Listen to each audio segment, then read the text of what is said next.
Hello दोस्तों, कैसे हैं सब। मेरा नाम है हिमांशु और मैं स्वागत करता हूं आप सबका आपके अपने चैनल कॉमिक वर्ल्ड पर। तो चलिए दोस्तों, शुरू करते हैं मनोज कॉमिक्स में राम रहीम सीरीज की अगली कॉमिक्स, दुश्मनों के दुश्मन। एक दिन चीफ के आदेश पर राम रहीम गांधी रोड के चौराहे पर पहुंचे, जहां चीफ मुखर्जी पहले से ही अपनी कार में बैठे उनका इंतजार कर रहे थे। Good evening chief uncle. Evening, अंदर बैठो। राम रहीम द्वार खोलकर पिछली सीट पर चीफ मुखर्जी के पास ही बैठ गए। ड्राइवर, गाड़ी हेडक्वार्टर ले चलो। Okay sir. कार दौड़ पड़ी। चीफ, यदि हेडक्वार्टर ही जाना था तो हमें यहाँ क्यों बुलाया? हमें सीधे ही वहां पहुंचने के लिए कह देते। मुझे निकट ही कोई काम था सोचा तुम्हें यहीं से पिकअप कर लूंगा, क्योंकि यहाँ से तुम्हारा घर ज्यादा दूर नहीं है। ओह, क्या कोई विशेष बात है चीफ? हाँ, तुम्हारे लिए एक नया अभियान है। ओह, तुम दोनों हमारे विभाग के सबसे होनहार और तेज जासूस हो।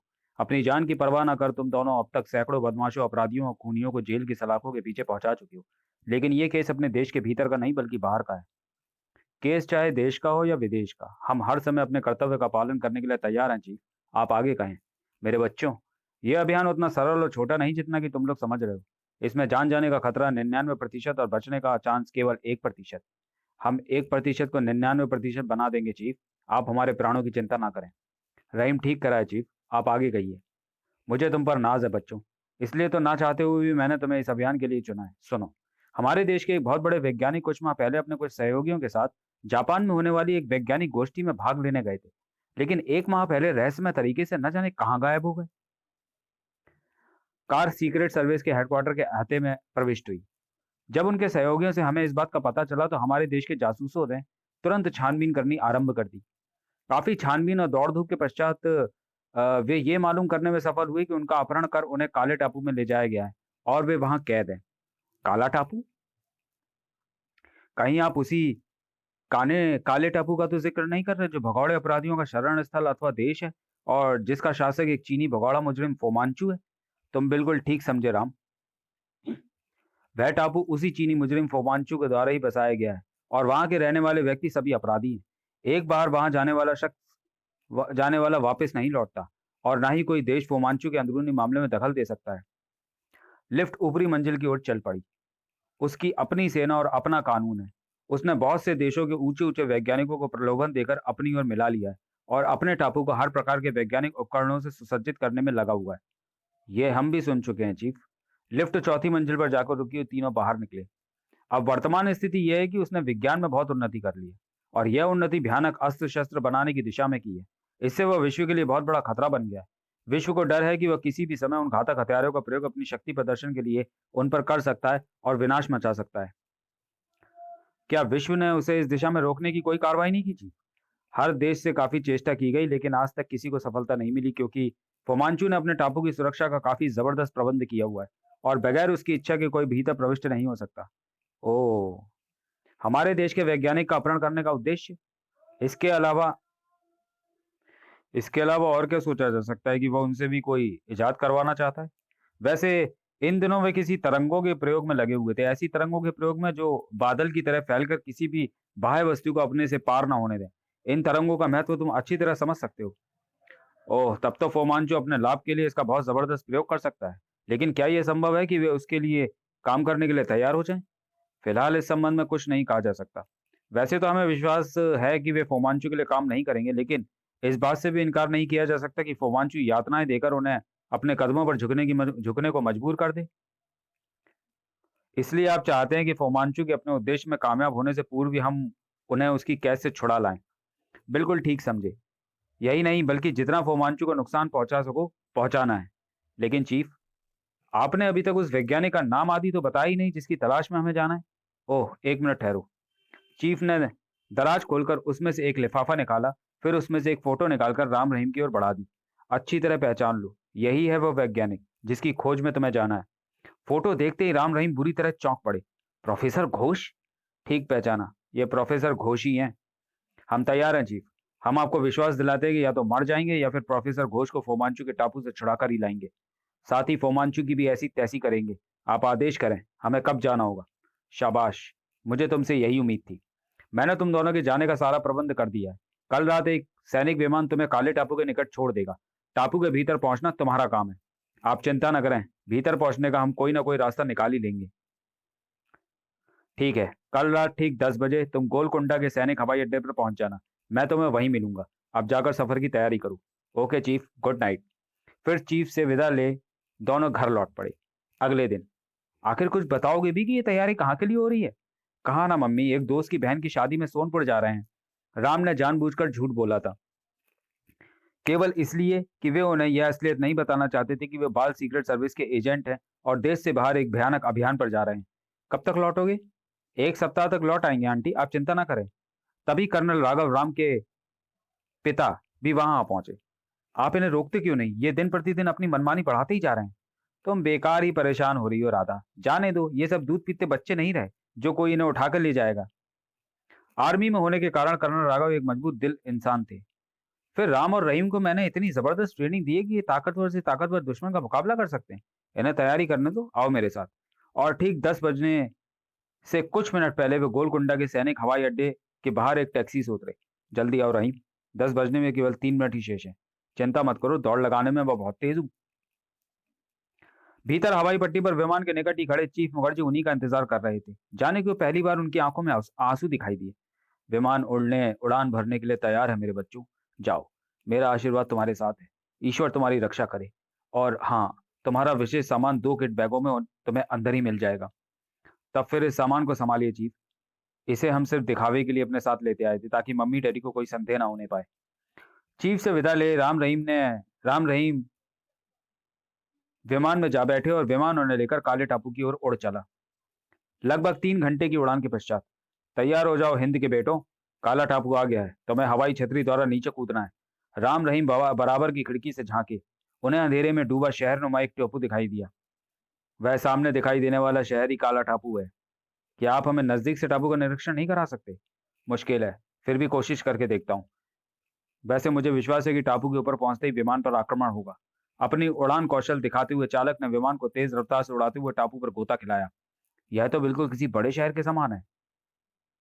इधर काले टापू पर बनी एक विशाल इमारत में, मिस्टर माइक, तुरंत कर्नल डॉल से संपर्क करो। एक विमान हमारे टापू की ओर बढ़ रहा है। Okay mister John. वह तुरंत यंत्र पर कर्नल डॉन से संपर्क जोड़ने लगा। Hello hello colonel Don, control room से मैं माइक बोल रहा हूँ। उसके सामने स्क्रीन पर कर्नल डॉन की तस्वीर उभरी। क्या बात है मिस्टर माइक? सर, एक विमान हमारे टापू की ओर आ रहा है। ओह, तुम उसकी गतिविधियों पर नजर रखो और सीमावर्ती सैनिकों को सतर्क कर दो। यदि वह टापू पर आने की कोशिश करे तो उसे नष्ट कर दिया जाए। Yes sir. इधर दूसरे स्क्रीन के सामने बैठा जॉन। अरे, वह विमान तो हमारे टापू की सीमा में प्रविष्ट हो गया। आक्रमण का आदेश दो। बहुत अच्छा। अगले ही पल धाम धाम। ओह, उन्होंने गोलाबारी आरंभ करके कर दी। जल्दी विमान को ऊपर उठाइए। बहुत मुश्किल है, वे चारों ओर से गोलाबारी कर रहे हैं। पायलट ने विमान को बचा ले जाने की कोशिश तो बहुत की लेकिन सफल नहीं हो पाया। धाम। विमान ने आग पकड़ ली। विमान नष्ट होने जा रहा है, जल्दी कूद जाओ। और आप? उफ, मेरी चिंता मत करो, जल्दी कूदो। विमान में किसी समय भी विस्फोट हो सकता है। क्षमा करना पायलट अंकल, हमारी वजह से आप खतरे में फंस गए। और फिर अगले ही पल, एक बार तो किसी तीर के समान उनका शरीर धरती की ओर बढ़ा और लगा जैसे धरती से टकराकर उनका शरीर खील खील हो जाएगा। लेकिन तभी एक झटके के साथ उनकी पीठ पर बंधी हवाई छतरी खुल गई। शुक्र है, छतरी ने धोखा नहीं दिया। उधर जलता विमान धरती से जा टकराया था। उफ, बेचारे पायलट अंकल अपने कर्तव्य पर कुर्बान हो गए। राम रहीम सकुशल धरती पर पहुंच गए। रहीम, जल्दी से छतरी को अपने से अलग करो। दोनों ने अपने आप को छतरियों से अलग किया और उन्हें लपेट कर निकट की झाड़ियों में छुपा दिया। यदि सैनिकों ने हमें विमान से कूदते देख लिया होगा तो वे यहाँ आते ही होंगे। चलो, सामने वाली पहाड़ियों की ओर चलें, वहां हम आसानी से छुप सकते हैं। ठीक है, चलो। राम का संदेह ठीक ही था। कंट्रोल रूम में स्क्रीनों के सामने बैठे सैनिक विमानों को नष्ट होते और राम रहीम को छतरियों के सहारे अपने टापू पर उतरते देख चुके थे। मिस्टर माइक, कर्नल डॉन को सूचित करो कि 2 व्यक्ति उत्तरी क्षेत्र में कहीं उतरे हैं, लेकिन हम उनकी पोजीशन देख नहीं पा रहे। अभी करता हूँ। सुरक्षा सैनिकों के चीफ कर्नल डॉन को जब सारी स्थिति का पता चला। सुनो मेजर कुंग, विमान से कूदने वाले दोनों व्यक्ति उत्तरी क्षेत्र में ही कहीं हैं। सुरक्षा सैनिकों को सतर्क कर दो और स्वयं उनकी खोज करो। Yes sir. उसके बाद डॉन अन्य ऑफिसरों की ओर मुड़ा।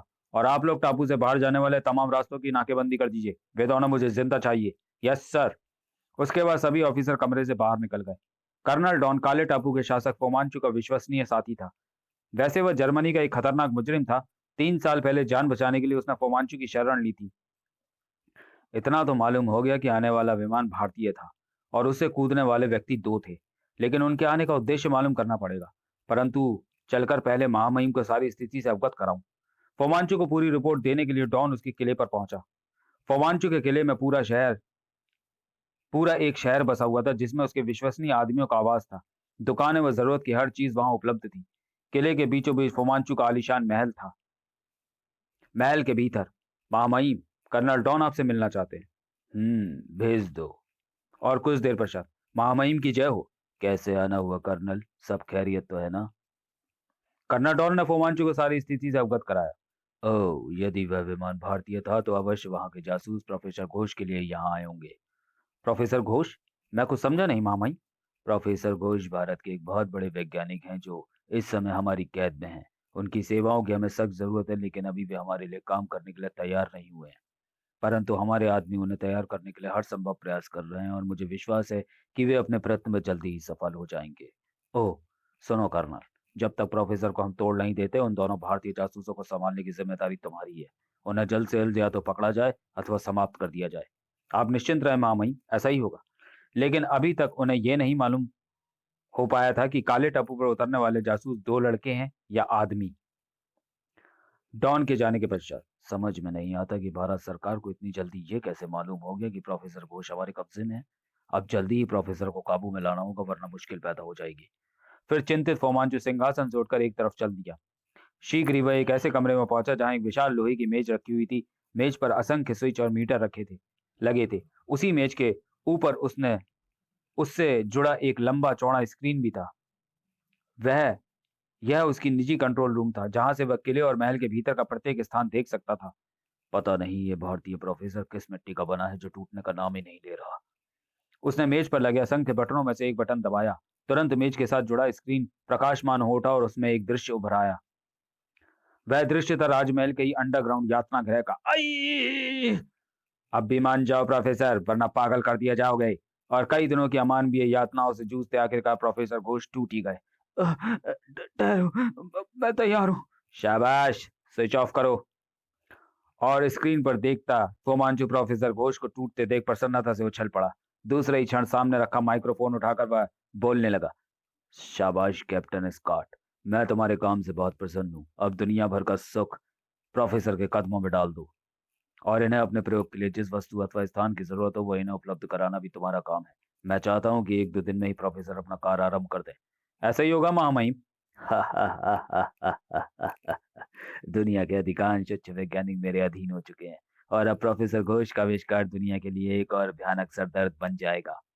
उधर राम रहीम ने वह रात सामने फैली झाड़ियों में बिताई। भोर होने के साथ ही उन्होंने पहाड़ियों में से होकर आगे बढ़ना प्रारंभ किया। राम भैया, रात तो किसी तरह सकुशल गुजर गई, लेकिन इस तरह भटकते रहने से हम प्रोफेसर घोष तक कैसे पहुंचेंगे? पहले इस पहाड़ी से निकलें, फिर कोई उपाय सोचेंगे। तभी उनके कानों में कुछ विचित्र किस्म की आवाजें पड़ी। कर्रर्र। राम भैया, ये आवाज कैसी? गाड़ियों की मालूम पड़ती है। शायद कोई सैनिक दस्ता निकट से गुजर रहा है। कहीं वह हमारी खोज में तो नहीं? हो सकता है। आओ उस पहाड़ी पर चढ़कर देखते हैं। फिर दोनों सामने वाले ऊंचे पहाड़ पर तेजी से चढ़ने लगे। कहीं ऐसा ना हो न देखने के चक्कर में हम यहाँ चूहों की तरह फंसकर रह जाएं। अब जो होगा देखा जाएगा। कुछ देर बाद, बाप रे, इतने सैनिक! हर प्रकार के हथियारों से लैस भी हैं। वह सैनिक काफिला पहाड़ियों के निकट पहुंचकर रुका। चारों ओर से घेर लो इन पहाड़ियों को। वे दोनों यहीं कहीं छुपे होंगे। कुत्तों की मदद से उन्हें खोजो। Yes sir. जब पहाड़ की चोटी पर मौजूद राम रहीम ने सैनिकों को पूरी पहाड़ी को घेरते देखा तो वे चिंतित हो उठे। ये तो हमारी खोज में आए राम। इनके पास शिकारी कुत्ते भी हैं। निकल भागने का भी मौका नहीं। अब क्या होगा? कुत्तों की मदद से उन्हें हम तक पहुंचने में ज्यादा देर नहीं लगेगी। चिंता मत करो, जब तक जान है मुकाबला करेंगे। तो चलिए दोस्तों, वीडियो को यहीं समाप्त करते हैं और मिलते हैं राम रहीम की दुश्मनों के दुश्मन के दूसरे और अंतिम भाग में अगले वीडियो में। तब तक के लिए धन्यवाद।